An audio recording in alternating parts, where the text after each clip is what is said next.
A paz do Senhor Jesus Cristo, meus amados irmãos, eu sou o evangelista Jabes, dirigente da congregação de Amador Bueno 1, e quero compartilhar uma palavra de Deus para o seu coração, que se encontra no livro de Ruth, capítulo 1 e no versículo 1. Você que tem a sua Bíblia, por gentileza, abra em Ruth, capítulo 1 e versículo 1. Diz assim a palavra do Senhor: E sucedeu que nos dias em que os juízes julgavam, houve uma fome na terra. E por isso um homem de Belém de Judá saiu a peregrinar nos campos de Moabe, ele, sua mulher e os seus 2 filhos. Meus irmãos, de forma introdutória, eu quero falar aos irmãos sobre o livro de Ruth. Se houver oportunidade, em outra ocasião, gravarei o áudio do restante dos textos bíblicos. Nós faremos aí um estudo sobre o livro de Ruth. O livro de Ruth é uma das mais belas histórias da Bíblia. Um romance que nasce após uma tragédia, que revela amor, que revela fé, que revela esperança. No pequeno livro de 4 capítulos e 85 versículos, Deus revela o seu amor criador, sustentador e remidor. Este livro tem a autoria, segundo o Talmud, da autoria para Samuel, profeta Samuel. E a sua data está entre o século 11 e o século 10 a.C. E o período pelo qual passa essa história é nos dias em que os juízes julgavam em Israel. Esses dias pelos quais os juízes julgavam Israel se dá após a morte de Josué até o primeiro rei de Israel, que foi Saul. É um tempo que abarca aí 350 anos. E houve cerca de 15 juízes. Dentro do livro de Juízes, mostra a história de 13 juízes. E no livro de 1 Samuel, mostra a história de 2 juízes. Esse livro, ele fala sobre a apostasia. Na verdade, nesse período, fala-se sobre a apostasia. Porque o período dos juízes foi um ciclo de falhas. Esse povo, eles estavam na terra prometida, a terra que o Senhor prometeu a eles, colocou ali na terra que mana leite e mel. E agora este povo abandona ao Senhor, abandona a Deus. Eles passam a adorar a outros deuses, porque apostasia significa abandono consciente da fé, e passa a adorar outros deuses. Deus advertiu o povo anteriormente pela boca de Moisés e também por Josué que quando eles chegassem na terra, eles deveriam destruir, eliminar os inimigos que ali estivessem e também destruir os seus altares, para eles não ir após outros deuses. Mas mesmo assim, este povo, eles fazem aliança. Esse povo passa a adorar Baal, Acera, passa a adorar outros deuses. Esse povo, ele agora vira as costas para Deus. Então Deus levanta as nações vizinhas para oprimir o povo de Israel, para trazer escravidão ao povo de Israel. Então o povo de Israel se arrependia, chorava. Então Deus levantava um juiz para libertar o povo de Israel. E ele se voltava ao Senhor. Esse era o ciclo de falha do período dos juízes. Essa história passa-se, segundo os historiadores estudiosos, nos dias de Gideão, pelo qual Israel foi perseguido pelos midianitas, que até mesmo destruía as plantações dos israelitas, trazendo uma grande fome na terra. Bem verdade é que este livro, ele fala também da providência de Deus. Mas o que é providência? Providência é a junção de 2 palavras latinas, pró, que significa anteriormente, antecipadamente, e vidência, que significa ver, ou seja, ver antecipadamente, no sentido de acautelar-se em relação ao futuro. No sentido bíblico, providência é o cuidado ativo de Deus. Deus sabe antecipadamente todas as coisas. Ele sabe e ele cria e também ele sustenta e governa. Então Deus criou-nos, Deus nos sustenta e nos governa. Em Gênesis capítulo 1 e Gênesis capítulo de número 2, Deus, ele criou todas as coisas.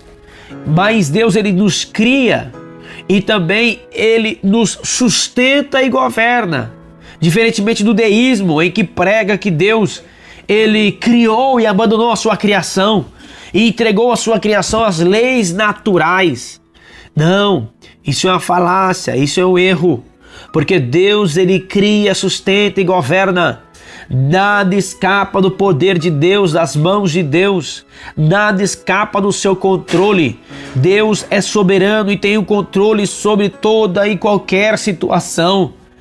Ele é um Deus que cuida, que zela, que protege. Ele é um Deus amoroso. Mesmo diante dessa adversidade que nós enfrentamos, dessa pandemia, dessa adversidade que nós enfrentamos, que afeta a política, que afeta a economia, que afeta a muitas pessoas, até mesmo na área da economia, mas principalmente na área da saúde, porque quantas pessoas estão enfermas, quantas pessoas já morreram, quantas famílias enlutadas, mas mesmo assim nós cremos que mesmo diante dessa adversidade, Deus, ele tem o controle sobre toda a situação. E Ele com isso tudo está nos ensinando. Nós devemos tirar essas lições pelo qual nós estamos passando nesse momento, nesta hora. Nós somos pequenos, nós não temos força diante de um Deus tão soberano. Ele tem o controle sobre toda e qualquer situação. Mas também o livro de Ruth, esse livro composto por 4 capítulos e 85 versículos, esse livro também fala de uma história encantadora, fala sobre a história de deleite. Nesse livro nós vemos a história de Noemi, uma mulher que foi marcada pela fome, pela fuga, pela enfermidade da família, pela morte de entes queridos. Essa mulher viúva, pobre, mas que também essa história de tristeza e de dor também é marcada por esperança, por fé, por paz, por prosperidade. O livro também conta a história de Ruth, uma moça moabita estrangeira que casa-se com Malom, filho de Noemi, que depois de sua morte se apega à sua sogra, ao Deus dela, e elas resolvem voltar a Belém e é surpreendida com as bênçãos de Deus lá em Belém. O livro também fala de Boaz, o parente próximo de Noemi, homem esse rico. E esse homem era um dos remidores. Ele amou a Ruth, casou-se com ela, redimindo-a. Redimiu também as terras de Noemi. Logo as terras de Noemi foram restituídas a ela. Com esse matrimônio inseriu Ruth na descendência que seria ancestral do rei Davi. Posteriormente viria a ser descendente de Jesus. O propósito desse livro, o propósito do livro de Ruth, irmãos, revela o amor verdadeiro. Mesmo diante das adversidades da vida, o amor supera todas as coisas, transborda em misericórdia. Mesmo que alguém esteja no fundo do poço, o amor pode ser a corda para levar-o à superfície. No livro de Ruth mostra o amor da nora de Noemi, a Ruth, pela sua sogra, e revela o amor de Deus por sua família, especialmente por uma mulher que, mesmo não sendo judia, Deus permitiu que ela se tornasse ancestral de Jesus Cristo, Salvador do mundo. Logo, esta família, composta por 4 pessoas que habitavam em Belém, a casa de pão, no lugar do suprimento, do alimento, eles vão fugir por causa da fome, eles vão fugir da crise. Desde confiar em Deus, eles preferem fugir. Desde encarar, eles preferem fugir. E eles vão se instalar na terra de Moabe. Sai de Belém de Judá e vão para Moabe em busca de uma melhor qualidade de vida. E o pai de família era Elimeleque. A mãe de família era Noemi, a mãe do lar. Os 2 filhos eram Malom e Quilion. E quando eles chegam em busca de alimento, ao invés de encontrarem alimento, eles encontraram a morte. O primeiro a morrer foi Elimeleque. Depois, posteriormente, os seus filhos, dos filhos de Noemi, morrem, Malom e Quilion. Mas antes, eles casam-se com mulheres moabitas. Esse é um problema também, o casamento misto. Malom casa-se com Ruth e Quilion casa-se com Orfa. Logo ficou 3 mulheres viúvas dentro de casa, porque esses homens morreram também. Passado-se o tempo, elas ouvem que a terra de Belém, Deus havia visitado e lá havia pão e elas resolvem voltar.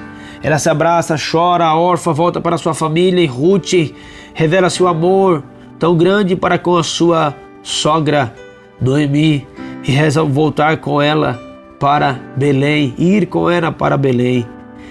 E logo nós aprendemos essa história, nós vemos dessa história que Ruth não vai ficar parada em casa, mas Ruth ela vai sair para pegar o que sobra, porque havia uma lei que o órfão, o estrangeiro e a viúva poderia pegar o resto do trigo, da cevada, daquilo que estava no chão, para a sobrevivência do pobre, do órfão, da viúva e do estrangeiro. Aquilo que sobrava no chão da plantação, eles poderiam colher. Aqueles que fosse plantação alta e tivesse frutos, alguns deveriam ser deixados nos pés para que eles pudessem experimentar, eles pudessem provar, para que pudessem se alimentar. Deus, ele mostra a sua graça, ele mostra a sua benevolência quando Ruth ela vai colher no campo de um homem rico chamado Boaz, que era um dos remidores, que era um dos parentes de Elimeleque, e poderia remir Ruth e resgatar as terras de Noemi. E assim ele fez. O Senhor, com a sua graça, com o seu amor, revela-se a Ruth, mesmo sendo uma moabita, tirando o seu opróbrio, abençoando ela e abençoando também Noemi. E mesmo diante do caos, e mesmo diante de uma vida que aparentemente parecia que elas estavam abandonadas por Deus, parecia que, como a própria Noemi disse, parece que Deus estendeu a sua mão sobre mim, mas o Senhor também revela o seu amor, a sua graça e a sua misericórdia para com elas. O livro de Ruth é revelado o amor que redime. Este livro fala de redenção. Deus ama o seu povo, o povo de Israel, mas também ele, os gentios. Ele ama também os gentios e resgata Israel como resgata os gentios. A sua graça alcança Israel e a sua graça alcança os gentios, os não-judeus. O seu amor abundante alcança Israel, mas o seu amor abundante alcança os gentios. Dentre de tantos os atributos que revelam a pessoa e o caráter de Deus, aqui fica mais expresso a sua soberania. Ele faz o que quer. Ele age da maneira como ele quiser. Ele faz e não deve satisfação a ninguém, a nenhum ser humano, porque ele é Deus, porque ele é Senhor. Nós somos seus servos. Deus pega uma moabita, uma viúva, uma pobre, culturalmente desprezada, e faz ela ser ancestral do Messias, de Jesus Cristo. Sabe que esse amor não está somente na história de Ruth e de Noemi, mas esse amor também é revelado a nós, principalmente lá na cruz do Calvário. Romanos 3:23 vai dizer que todos nós somos pecadores e nós estamos destituídos da glória de Deus. Romanos 6:23 vai dizer que o salário do pecado é a morte. Mas em João 3,16 vai dizer que porque Deus amou o mundo de tal maneira que deu o seu Filho unigênito, para que todo aquele que nele crê não pereça, mas tenha a vida eterna. O Senhor, ele te ama. O Senhor morreu na cruz do Calvário no seu lugar, com morte vicária, com morte substitutiva. Que deveria morrer era eu e você, nós, pecadores.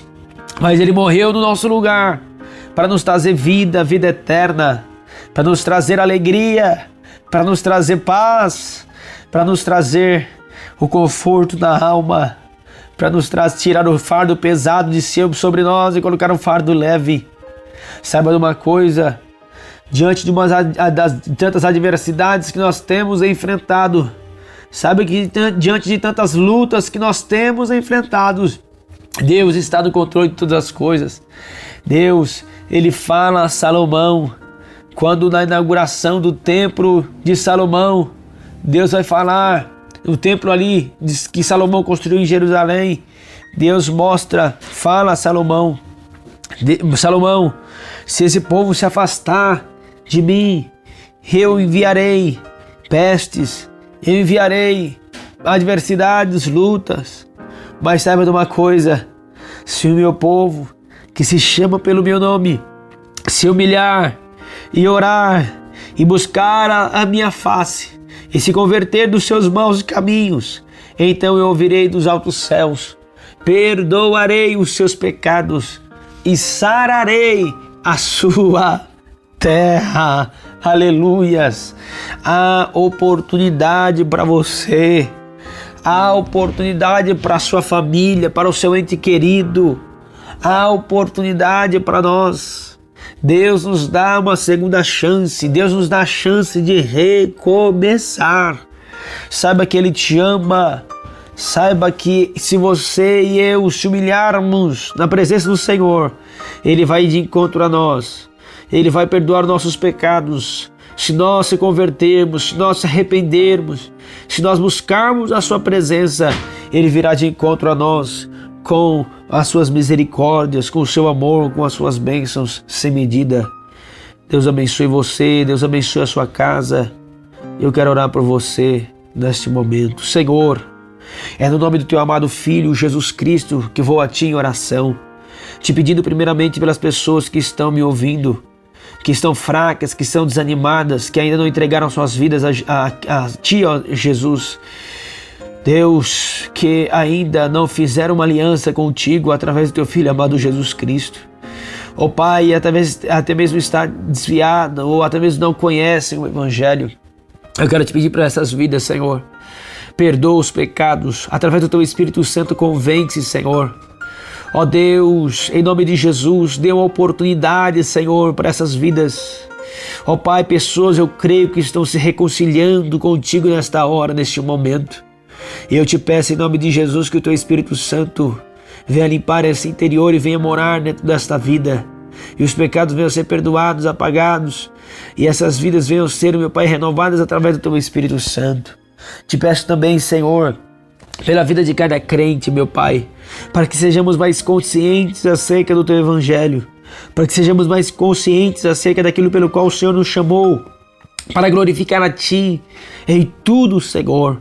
Ó Pai, que nós sejamos, meu Senhor, mais gratos a Ti por tudo. Ó Deus, em nome de Jesus, oro também pelas vidas de quantas famílias que estão enlutadas, que perderam seus entes queridos. Ó Pai, através desse vírus ou de outras coisas. Ó Pai, te peço que o Senhor console e conforte o coração dessas famílias enlutadas. Te peço também, Senhor, pelos médicos, pelos enfermeiros, pelos aqueles que trabalham, Senhor, como os militares, Senhor, os guardas, aqueles que trabalham, Senhor, na saúde, na limpeza, meu Pai. Ó Deus, proteja-os. Te peço também pelos cientistas, meu Senhor amado. Pai, dê a eles inteligência, graça, e dê a eles iluminação, para eles possam, meu Deus, alcançar, meu Pai, ó Deus Santo, o entendimento de uma vacina, Senhor, de um remédio, meu Pai, em nome de Jesus. Ó Deus, eu te peço também, Senhor amado, pelos aqueles que estão enfermos. O Senhor tem poder de curar a enfermidade. O Senhor tem poder de fazer com que eles passem por isso, Senhor. Ó Deus, dê vitória, dê graça, dê a tua bênção, em nome de Jesus. Ó Pai, abençoa cada família, cada casa, cada um dos teus servos. Traga proteção para o teu povo. É no nome do teu Filho amado que eu te peço, Senhor, e te agradeço, em o nome de Jesus. Amém. Deus abençoe a sua casa, a sua família e traga proteção para os seus, em nome de Jesus. Amém.